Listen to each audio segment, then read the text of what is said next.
Assalamu alaikum warahmatullahi wabarakatuh. Shama akkam jirtu hordoftoonni channel YouTube Hussein Official ga YouTube irraa waan faayidaa guddaa qabu guyyaa xiqqoo keessatti subscribe kuma takka ol haala kamiin akka argachuu dandeessan video isin YouTube irra post gootan view baay'ee akka argatu setting isin sirreeffachuu qabdan takka isin agarsiisa jechuudha. Setting kana yoo sirreeffattan channel YouTube haarawaa yeroo bantanu guyyaa xiqqoo keessatti subscribe baay'ee argachuu dandeessu. Akkasuma video isin YouTube irra post gootan namoota baay'ee bira akka isinii ga'u YouTube recommend isinii godha jechuudha. Setting kun setting YouTubein kaayedha. Haala kamiin akka sirreeffattanu isin agarsiisa jechuudha. Nama channel YouTube keessanii subscribe godhe akka video isin post gootan bira dhaqu yeroo hunda isiniif giddisiisa jechuudha. Hammallee nama subscribe isin hin goone yeroo hunda video keessatti geessuudhaan akka namni sun subscribe isin godhu isinii giddisiisa jechuudha. Kanaafuu setting kana namni martinuu sirreeffachuu qaba. Namni channel YouTube fayyadamaa jirtan hundi keessan ka hammallee channel YouTube ganaa banattanii itti fayyadamuudhaaf karoora qabdanullee setting kana beekuu qabdu kan sirreeffachuu qabdu isinin jedha.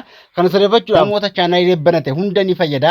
Akkasuma namoota channel YouTube banateetti fayyadamaa jirus faayidaa guddaa qaba. YouTuberoonni akkasuma ta'e tokko malee YouTuberoonni reef YouTube channel banatanii itti fayyadamaa jirtanu kana hamumaan kana sirreeffachuu qabdu. Kallee banatanii qarshii irraa argachaa jirtanu hundi keessanuu faayidaa guddaa qaba. Haala kamiin akka setting kana itti fayyadamta yookaan immoo sirreeffattanu isin agarsiisa video kana keessatti. Kana isin agarsiisa namoonni haaraa ta'an channeliin ko subscribe gochuu hin dagatinaa. Video yeroo dhaggeeffattan like tuquun eegala. Akkasuma videoon kun akka namoota hedduu bira ga'uuf godinyaa keessanii share godhaa isinin jedha.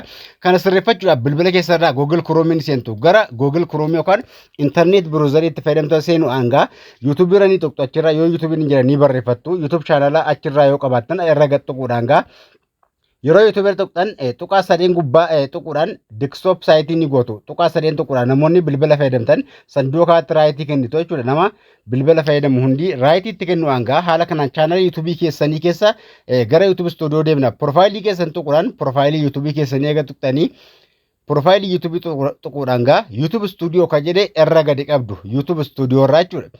YouTube studio ra yeroo isin gadi qabdan opening new tab isin jira ka awwala kana irra gad tuqxu yookaan immoo irra gadi qabuudhaan yeroo irra qabdan ganjallaa dhufuudhaan YouTube diimtuu akka isinii baati. YouTube lamman irraa diimtuu harka mirgaa jirtu irra gad tuqxu jechuudha. Achirratti asirratti amma bilbila kan koo waan barreeffamni shifatuuf dalga ciibsee isin agarsiisa bilbila koo.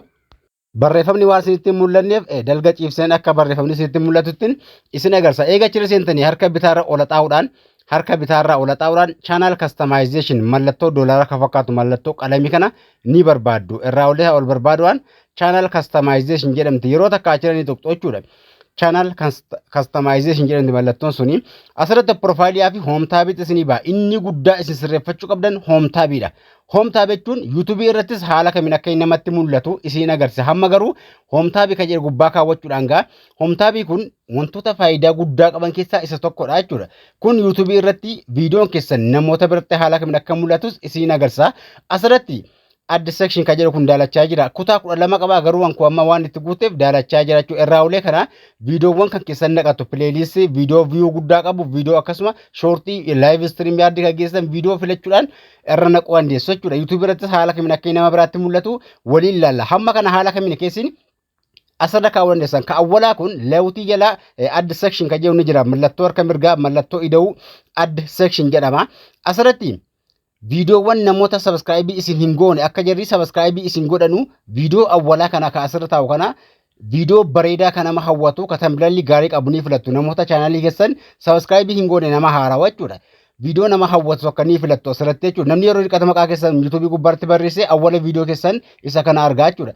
Video kana irraa balleessa isin agarsiisa. Amma fakkeenyaaf irraanii haqee isin agarsiisa. Kanaan dura waan kaawwadhee jiruuf remove ni godha. Tuqaa sadeen harka mirgaa kanaan jirtu tuquudhaan tuqaa sadeen harka mirgaa jirtu kaa tuquudhaan irraa remove godhee isin agarsiisu akka haarawatti kaa'ee isin agarsiisu jechuudha.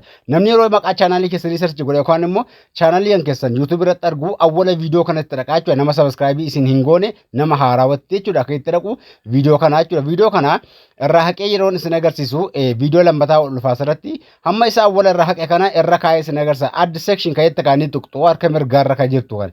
Add section eega tuqxanii asirratti eega tuqxanii barreeffama hedduu isinii baasa. Isin ka awwalaa kana channel ka jettu kana ka awwala kana ni tuqxu. Achirra yeroo tuqxan achira yeroo tuqxan gara chaanalii keessanii viidiyoo isin chaanalii YouTube keessatti post gootan hunda isinii baasa. Viidiyoo sana keessaa viidiyoo bareedaa ka ta'e kan nama hawwatu ka baay'ee bareedaa ta'e ni filattu jechuudha. Maaliif namoota haarawaa akka jedhe subscribe isin godhanu isinii giddisiisaa jechuudha. Yeroo viidiyoo keessan ilaallattu namni hundi silaa subscribe isin godhe baay'ee bareedaadha. Kanaafuu namni ilaalee akka osoo subscribe hin godhin akka irraa hin baane viidiyoo bareedaa kan nama hawwatu namni hundi jaallatu ni filattu jechuudha. Hoomtaabii awwalarratti argama namni maqaa YouTube keessanii search godhe video kana argataa jechuudha. Awwalatti video bareedaa ni kaawwattu jechuudha. Anama kanuma awwalaan deebise isin garuu video isin tole ka baay'ee bareedaa ta'e ni kaawwattu. Egaa kaawwattanii publish gubbaa harka mirgaa isaa tuquu irraanfatadha akka inni safe ta'utti.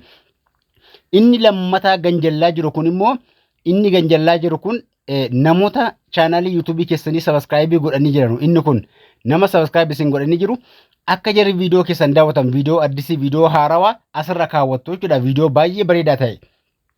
Nama subscribe isin godhee jiru yookaan isin godhanii jiranu akka jarri video keessan daawwatan akka videoon keessan kun itti dhaqu video bareedaa achira kaawwachuudhaan publish gubbaa kana hin irraanfatina. Publish ka'eetu kaatuquudhaan yeroo achi dhaqaa jiratti jechuudha. Amma fakkeenyaaf eegasaa walaa keessanii kaatanii publish ka'eetu ni filattu. Publish eega filattanii gaa hamma add section asirratti publish eega gootanii gootuu channel sin jira channel gubbaratti deemtanii ilaaluu dandeessu. Videoon sun haala inni nama biraatti mul'atu. Ammallee add section kana video sagan jallaa waliin keenya ilaallu add section ka'eetti kaatuquudhaan video ammallee namoota subscribe isin godhanii jiranu haala itti kaawwattan. Haala kanaan eega isin banee asirratti yeroo takkaaf achirratti tuquudhaan gaa barreeffamoota hedduu keessaa isin bakkuma kaatuquudhaan hammas chaanalii YouTube keessanii video post gootanii qabdanu keessaa video baay'ee bareedaa ta'e kan namni video haarawaa akka namni akkasuma video keessan sana daawwatu video bareedaa ni filattu jechuudha. Namni subscribe isin godhee jiru videoon keessan kun itti dhaqaa jechuudha. Namoota subscribe isin godhanii jiru chaanalii YouTube yeroo jarri appii YouTube banan itti dhaqaa jechuudha videoon. Kanaafuu video bareedaa ganjallaa irratti namoota subscribe isin godhanii jiranu gubbaa awwala irratti muka subscribe isin godhana video lama filachuudhaan publish ka'eetti kaanii tuqxu jechuudha. Video lama eega kaawwatanii kaatanii publish yeroo tuqxan gootuu channel akka jedha kaayuu tuqxan gara channel YouTube dhaqxanii videoon sun haala kamiin akka namoota birootti mul'atu ilaaluu dandeessu jechuudha. Bakka hammaa yoo tuqxan asirratti gaa kutaawwan hedduu qaba for you qaba video review guddaa qabu ammallee playlist jira hundi for you yookaan immoo home tab keessan channel appii YouTube irratti yeroo namni profile keessan jala seenee haala videoon keessan namoota birootti mul'atu video view guddaa qabu akkasuma video shortii barnoota playlist hedduu yoo qabaattan irraan gadi isaa naquu dandeessu jechuudha. Irraan gadi eegalattanii playlist adda addaa kaa'uudhaan publish kana tuqxachuu amma isin agarsee ka'ee yeroo kaa'uu barbaadan tuqaa sadeetiin isinii baate tuqaa sadee jechuudha. Amma yoo haala kamiin mul'ata gootuu channel kaa'ee kana tuquudhaan dhaxxee channel gubbaarratti haala inni namoota birootti mul'atullee ilaaluu dandeessu. Garuu asirratti wantoota barbaadan waa baay'ee jira siitingiilee baay'eetu jira isa kaan guyyaa biraas nagarsaa siitingii jechuudha. Video shortii fayyoo barbaadan home tab jala galchuu dandeessu. Yeroo namni profile keessan YouTube appii irraa profile keessan jala seenee akka video gabaabaa argatu channel YouTube keessanii jala jechuudha. Kanaafuu isin playlist video view guddaa qabu video live stream yaaddi gaggeessitan namaa wajjin kanneen hunda kana eega fidatanii kaatanii publish ni gootu jechuudha. Gootuu channel ka'ee dhokaa tuquraan gara appii YouTube isin geessa hamma application YouTube irraa eessarraan kan namatti mul'atu home tab jechuun isa kana jechuudha. Kanaafuu irraa kana yoo xoftan playlist dhaa fi video view guddaa qabu playlist irraan gadi kan daradaruu dandeessu jechuudha. Waan bilbilarraa qabdan hunda playlist irraan gadee kana naquu dandeessu jechuudha. Maaliif namni hirkataa profile keessan tuqee isin jala seenee achirratti video argaa video sana ilaaluu danda'a jechuudha namoonni biroo. Haala kanaan isin waa hedduu as keessa jira kan isin sirreeffattanu siitingilee YouTube baay'eetu jiru isa kaan guyyaa biraa isin agarsa. Kana haala hammaa isin agarsa kanaaf filadhaati yeroo filattee kaatan garuu publish ka'eetu gubbaa tuquudhaan hin dagatana akka inni save isinii ta'u. Har'a booda channel YouTube irratti subscriberii baay'ee argachuu dandeessu. Video isin post gootan view guddaa argachuu danda'a jechuudha. Namoonni subscribe isin godhan hundi akka jiru video keessan ilaalanu isinii giddisiisaa jechuudha. Haala kanaan itti fayyadamaa isin jedha video kana.